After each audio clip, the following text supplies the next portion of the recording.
Thank you very much. As you heard, I spent most of my life as a journalist, and just last January took over the Pew Research Center. One of the things that means is I have an intense phobia to PowerPoints, and I've had to work to get over that phobia, and I'm going to do my best this morning. But bear with me if I mess up.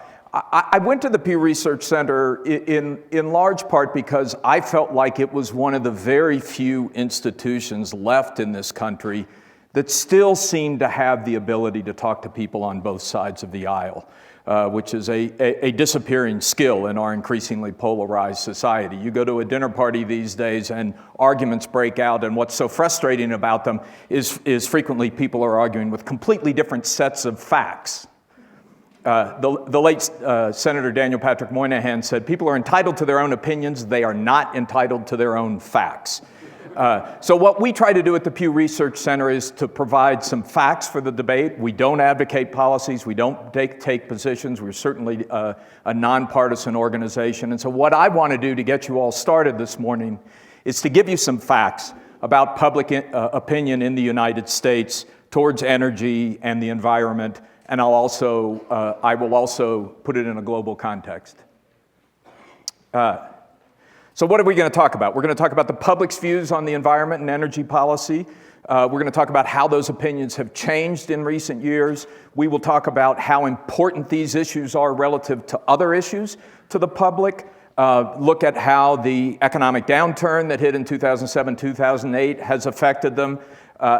We'll focus a little bit particularly on climate change and how that has changed, and then we'll look at the global context that all of this exists in. And this is sort of the fundamental question that we've been asking for a long time. So we have a trend. What you have here goes back to 1992. Do you think that the country needs stricter environmental laws and regulations? When we asked that question in 1992, 90% of the public said yes. And you can see it's a much smaller percentage today, and much of the decline has happened since 2007, 2008. Now, it's a little bit difficult for our folks to sort out exactly what happened in 2007, 2008. One thing that happened clearly was the financial crisis and the economic downturn. And you'll see in some of the subsequent data that clearly has an effect on how people rank these issues relative to other issues. But the other thing that has happened, and I've already made a reference to the political polarization of our country, you get these counter responses. The election of Barack Obama in 2008 intensified the negative response on the Republican side, and I'll show you some slides in a minute that show that. So part of the slide that's happened since 2008 is a reaction to a president who's perceived as having a more activist agenda on these topics. Let's see. Here, this shows the same thing. Too much, too little, right amount of government regulation and involvement in environmental protection. Again, you see that relative to 1990, there is much less support for the notion that there's too little regulation, much more support for the notion that there's too much, and that it has taken a downturn since the recession. Now here you see the economic effect. Should environmental protection or economic growth be given top priority? Throughout most of the last couple of decades, environmental protection was on top. After the recession set in, they swapped places. People are now more concerned about economic growth, and that remains through this year. Similar question, people should be willing to pay higher prices to protect the environment. Again, a majority agreed until the recession hit in 2008, and then the lines switched places. Now, I've already talked a little bit about the partisan makeup of these responses, but let me show you some of the detail. First of all, on that first question we looked at, the support for stricter environmental laws, where you see such a big change over the course of the last couple of decades, what this shows you is that change is almost entirely among Republicans. The Democratic line has stayed pretty much where it is. The independent line is somewhere in between, but one of the things we found in our polling is that even as more and more people identify as independents, that you have a group of those independents who lean Democratic and a group of those independents who lean Republican. And among those independents, you see the same kind of polarization that you see in this slide on on this fundamental question. And notice that the big change has all come in the last decade.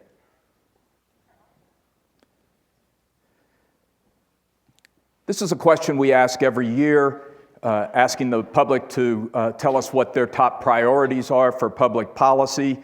As you can see, environment, energy, global warming, none of them are in the top 10, and global warming for the last few years has been rock bottom. It was only exceeded by global trade this year. Last year, it was the very bottom. I'm sorry if this one's hard to read, but it shows you the partisan makeup of those responses.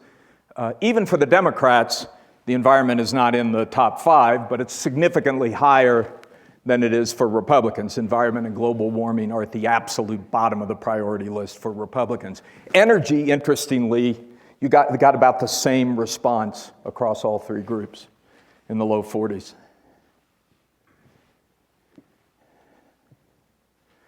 Partisan gaps in values. What this shows you is how polarization of public opinion has grown over the course of the last 25 years. The top line is 1987. The other one is 2012. And as you can see from that chart, public opinion on a variety of issues has gotten much more polarized along partisan lines. But the environment is at the top of the list. Greatest increase in polarization of views on the environment over that period. So if you go back to 1987, the differences in opinion between the Republican and Democratic Party actually weren't that large in the questions we were looking at. And today they are among the largest differences of opinions that we find. Now let's focus in a little bit on climate change in particular. Is global warming a serious problem? Again, you see the recession, 2008, election of Barack Obama, both together led to a decline in people saying that global warming was a serious problem. And remember what was going on in 2007. I mean, this is one of the striking things about the environment for this particular issue. In January of 2007, you had the formation of US CAP, a bunch of big US companies saying, you know what, this is going to happen. We have to take action. General Electric is one of the leaders. There are probably people in this room who are involved in it. And then in the fall, we found ourselves in a presidential election where both candidates were supporting action to address global warming, John McCain, Barack Obama. So it's really a more profound shift in the political environment that even this line suggests. In your view, is the seriousness of global warming generally exaggerated, correct, or underestimated? The largest plurality here, 41%, say exaggerated. Is there solid evidence that the average temperature on Earth has been getting warmer over the past decade?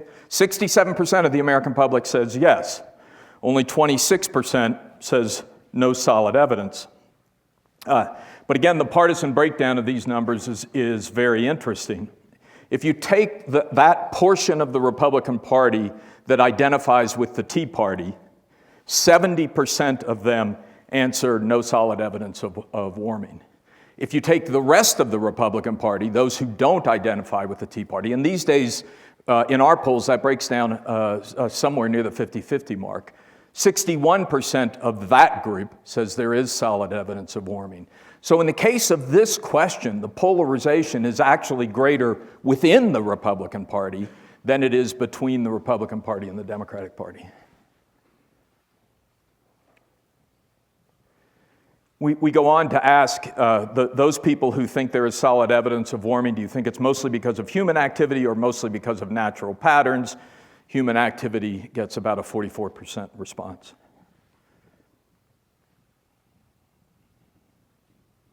This just gives you a sense of the timeline over the last decade. And you do see there has been some increase in the percentage of people who believe there's solid evidence. Some increase as well in the percentage who believe that it's due to human activity, although obviously these numbers are significantly lower. And here you see the overall partisan division. But as I mentioned, what that misses is the very sharp divide in the Republican number.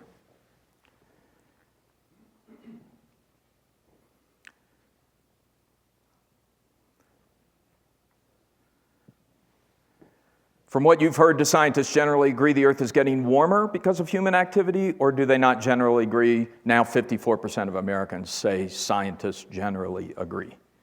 37% still say scientists do not generally agree. All right, now let's look at some other energy policies. I'm sorry this isn't rendering very well, but the first one is more federal funding for wind, solar, geothermal, other alternative energies. As you can see, there is strong public support. This is what Secretary Schultz was talking about last night. This is an area where majorities of Democrats and Republicans are supportive, although much smaller among the Republicans. Same with better fuel efficiency for cars, trucks, and SUVs. You get majorities of both parties who will support that. And same with spending more on subway, rail, and bus systems. Majorities of both parties support that. Oil and gas drilling, 58% of the public support it, but that's a very partisan divide. Majorities of Democrats are opposed. And then promoting increased use of nuclear power. This is one that's gone down pretty substantially in the last couple of years. Let me mention another one that's not on there. Fred Krupp and I were talking about this last night. We did 2 polls last year asking people about hydraulic fracturing and found a dramatic change from the poll in March and the poll in September. During the poll in March, there were more people who favored it than opposed it. In September, it had flipped, and the opposed had gone up about 10 or 11 percentage points, up to 49% opposing. So a pretty interesting reversal. You obviously see a partisan split in that number as well. You see something of an age split. And interestingly, maybe this isn't a surprise for people, but apparently men like fracking much more than women. I don't know what you make of that.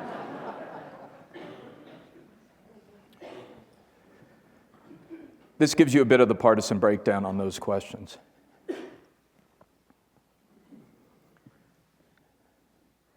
And here is the trend line on offshore drilling. What's going on there in 2010 is the BP oil spill, which caused a change for a while, but not a lasting change.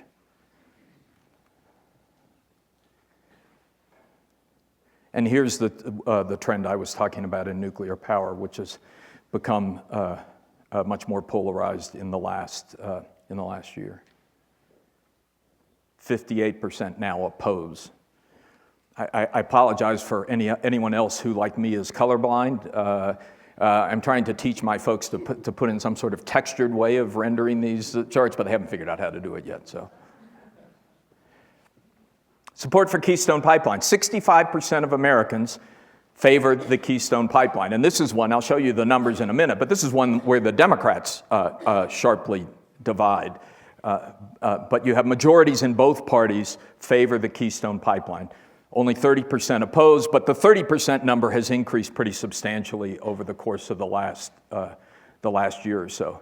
Interestingly, I don't have this slide, but another question we asked was, and it was before the president made his proposals, whether people favored measures to reduce emissions from power plants.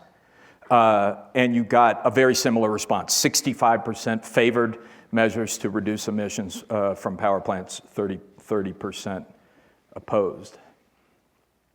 And again, you get majorities in both parties on these questions, although the Democratic majority on the Keystone question is pretty small. It's like 51%. And on the reduce emissions, the Republican majority is 52%. Here you see the breakdown of the Democratic Party over Keystone. It's only the people who identify themselves as liberal Democrats where you find a majority of people opposing the Keystone Pipeline.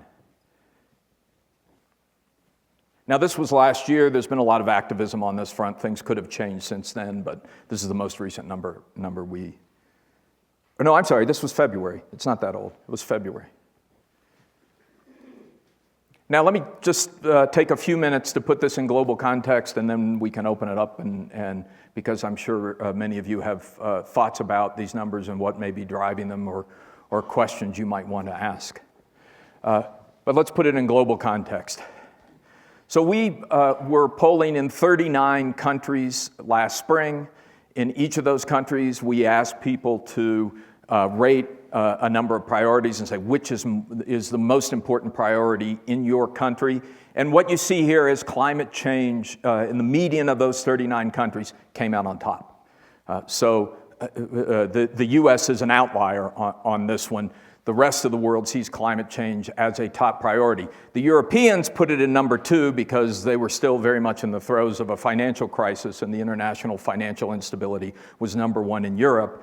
But in most of Asia, Latin America, Africa, climate change ranked above all these other priorities that you see listed.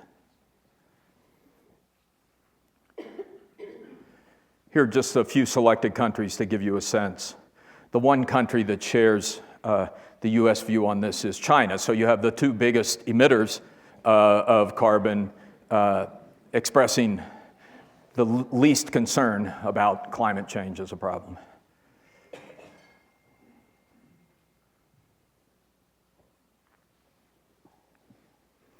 The one other thing I just wanted to talk about in a minute before I open it up to questions, and how is this working? Is somebody collecting cards for me? Let's